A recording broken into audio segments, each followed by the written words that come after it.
Okay, let's dive into the character of God and see how it's revealed through Jesus. So, is God all about wrath or all about love? It can feel like a real contradiction.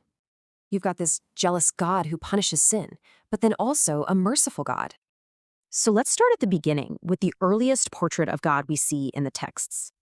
And that picture starts with just awesome power and some really strict laws. We're talking about overwhelming force, wiping out whole nations for his people. And that power, it often meant judgment. You worship other gods, there are serious consequences. He gave strict laws, like the Ten Commandments, demanding total devotion and purity. So the key takeaway here, holiness and loyalty were non-negotiable. But wait, that's not the whole story.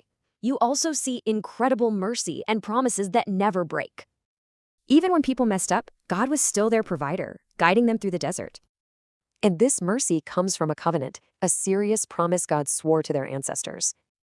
That covenant meant God would be faithful, even when the people weren't.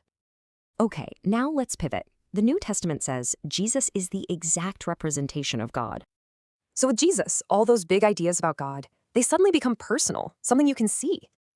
You see that same awesome power, but now it's up close, healing individuals, calming storms.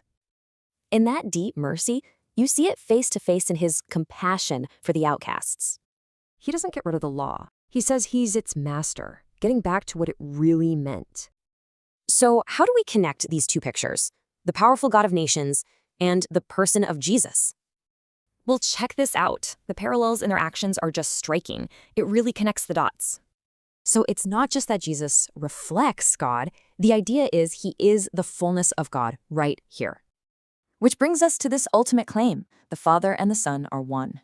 So it's not two different characters.